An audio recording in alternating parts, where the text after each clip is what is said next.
Hello, my name is Tifoma and I'm being us today. I just want to say congratulations on the birth of your baby. Before you go home, I have some discharge teachings for you and the baby in order to help your postpartum period a successful one.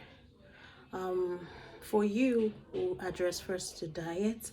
Adequate nutrition is good for your body to heal. You should eat foods high in fiber, which includes broccoli, cauliflower, and fruits to help your bowel movements become regular. Eat foods rich in calcium, which includes dark green leafy vegetables, milk, and yogurt. Drink plenty of water and non-sugar supplemented juices each day to satisfy your thirst and maintain hydration. Avoid soft drinks, coffee, tea, and alcoholic beverages. For your activity, gradually increase your daily activities until you're back to your normal routine. Rest frequently. No lifting, pushing, or pulling for the first 2 to 6 weeks or as instructed by your physician. Do not drive until you're released by your physician. Your breast care. Your breast and nipples may have changed and or grown in size during your pregnancy. Wearing a well-fitted supportive bra day and night may be more comfortable as your body adjusts to these changes. Wear breast pads until your breasts stop leaking. Leaking may occur for several weeks to months. You may also apply ice packs between feedings to ease discomfort. If you're not breastfeeding, we recommend that you wear a well-fitted supportive bra for at least 3 to 4 days following delivery. Refrain from stimulating the breast and nipples. Do not pump, breastfeed, or permit the newborn to suckle to alleviate engorgement. Apply cold compresses in the form of a wet, frozen towel, cold packs, or ice packs for 15 minutes at a time, every hour as needed. To prevent tissue injury, do not apply cold directly to bare skin.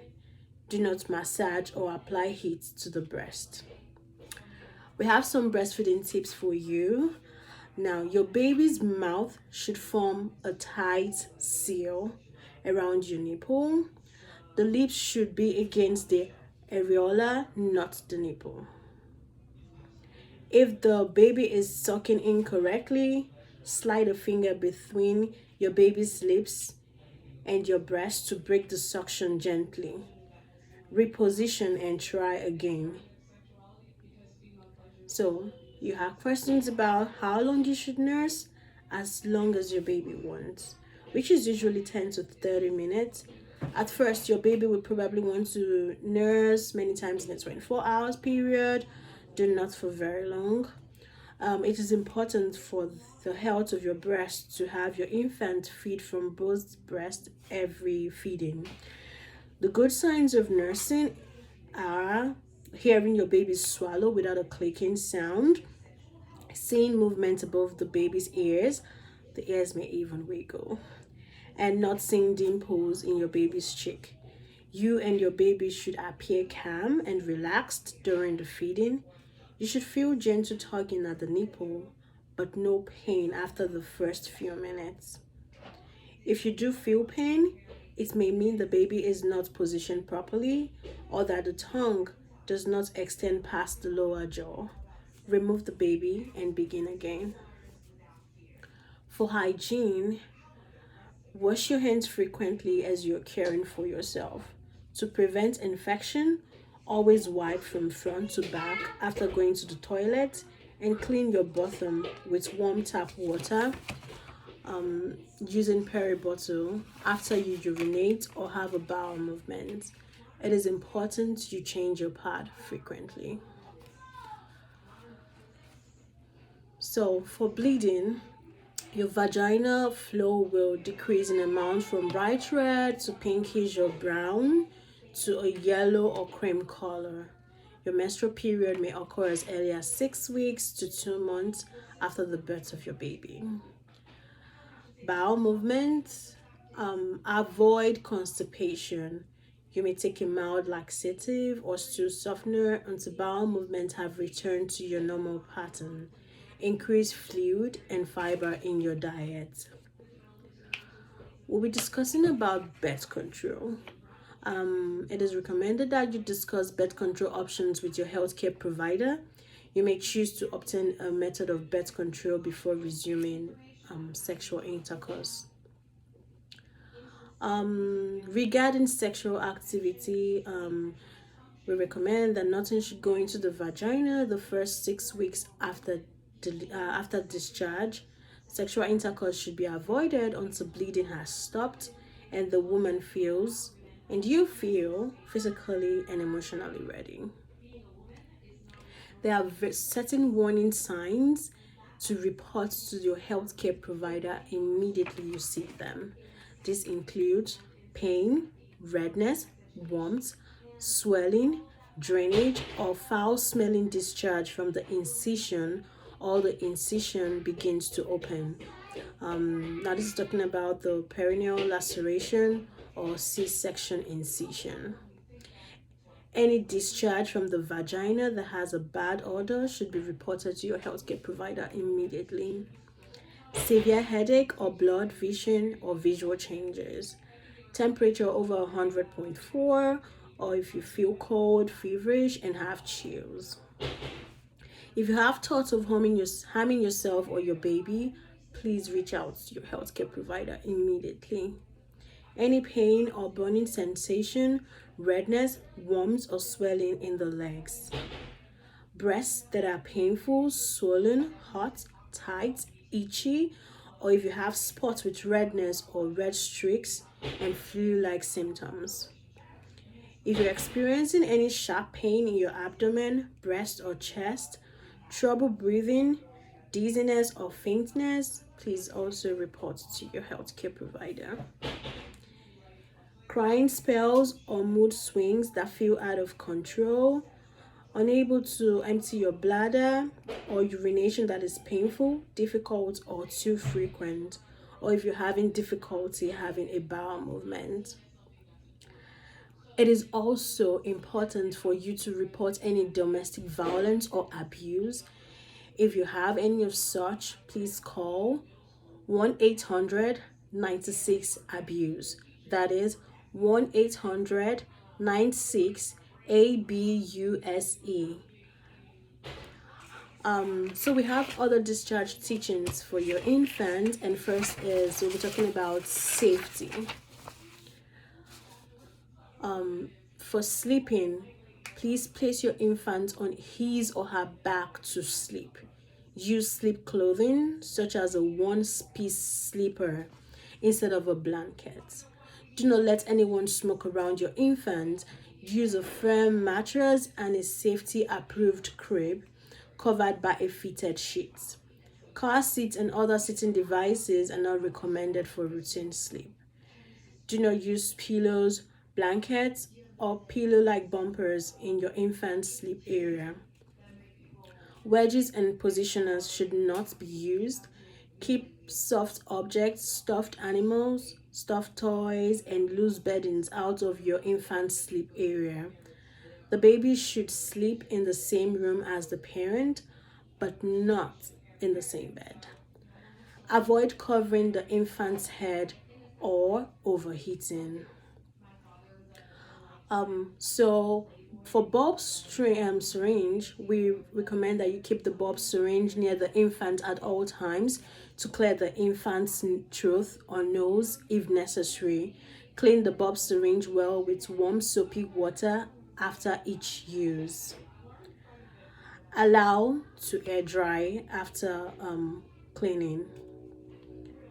For hand washing, wash your hands prior to handling the neonate. Car seat safety precautions. All infants are required by law to be in a car seat while the car is in motion.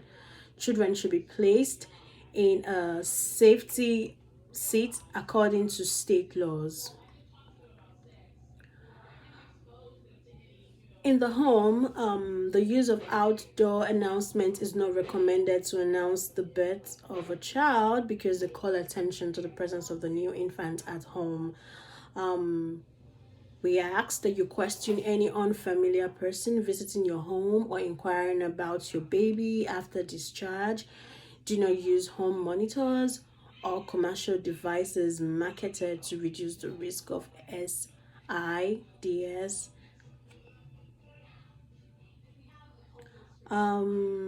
So you would see certain behaviors in your baby, and we just want to let you know that crying is a normal response for your infant. It is normal for your infant to cry. The most likely causes for crying are hunger, need for a diaper change, or need to burp. And you should burp your baby after each feed. There are various techniques, calming techniques that you can use for your baby, and this includes feeding your infant, changing the diapers, gently rubbing the back or tummy, walking with your infant, rocking your infant, skin to skin contact, or giving your baby a pacifier. It is never okay to shake your baby.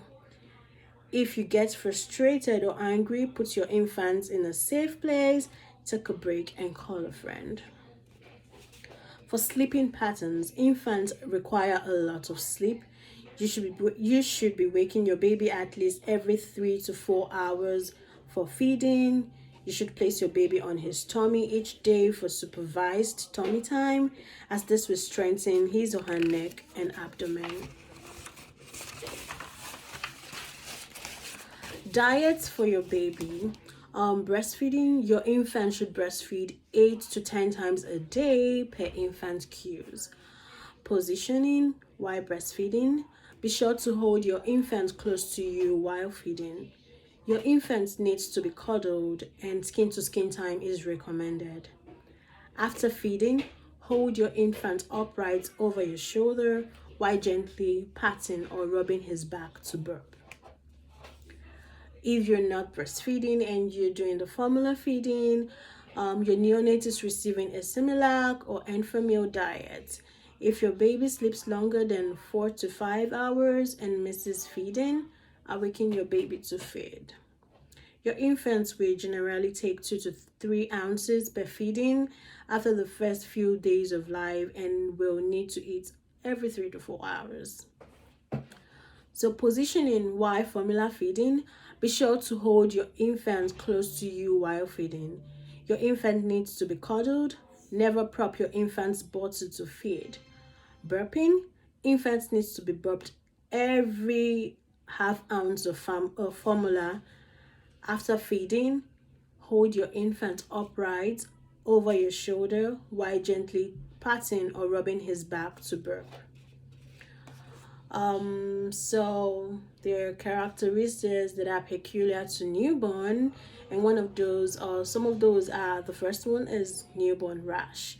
It is normal for your infant to develop a rash on his or her skin. It appears with small red circular areas with a white dot in the middle. This does not require treatment and will generally resolve on its own within the first week of life. Avoid lotions, powders, or perfumed soaps. Milia are pearly white bumps over, usually on the face, especially around the nose, that will disappear within the first week of life. Jaundice is a common occurrence in newborn. Your infant may appear to have a yellow coloring to his or her skin. It will start in the face and progress down to the toes. If your infant appears more yellow or jaundice in the next 24 hours, you need to call your healthcare provider immediately. Tips in taking care of your infant. The first one, bathing. Your infant will need to be sponge bathed until the umbilical cord falls off.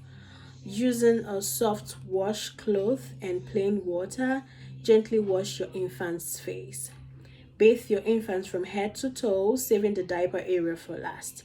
Mild infant type soap may be used on your infant's body. Cord care. Keep the umbilical cord clean and dry. Cleanse with warm water and soap when soiled. Inspect the cord and surrounding skin with diaper changes and notify the pediatrician if drainage or discoloration is noted. The umbilical cord will generally fall off within 2 weeks of life.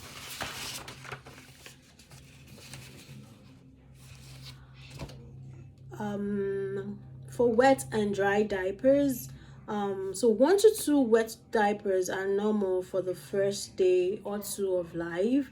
The 3 and 4 should have 3 fecal and wet diapers. That is 3 wet diapers and 3 fecal diapers. Then you should expect to have 6 to 8 wet diapers of pale urine every day. Over the next few days, your infant's bowel movements which begin to change from a yellow-green to a mustard yellow and will soften in consistency.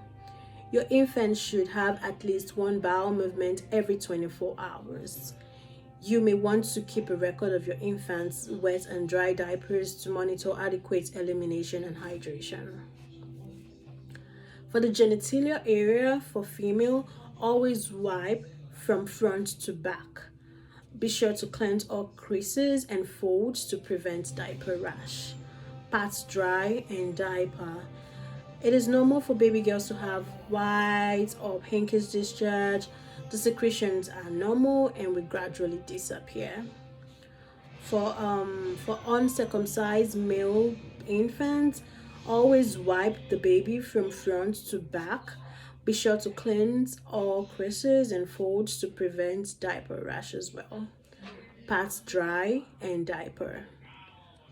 For circumcised male infants, always wipe the baby from front to back. Be sure to cleanse all creases and folds to prevent diaper rash as well. Pat dry and diaper. Vaseline gauze is applied to the circumcision with every diaper change for approximately 24 hours. The head of the penis will appear red initially and then will change to have a yellowish sticky film. This is very normal.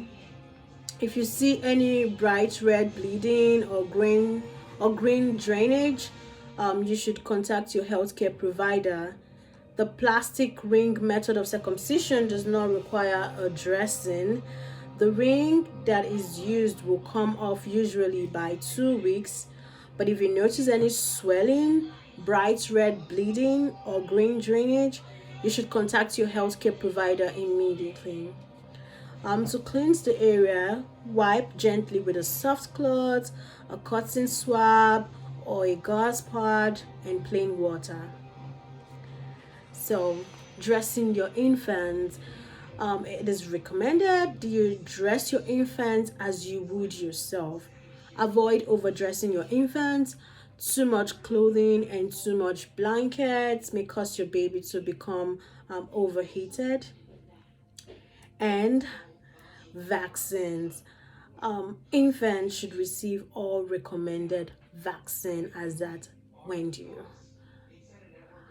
So this is like the discharge teaching. Do you have any questions for me?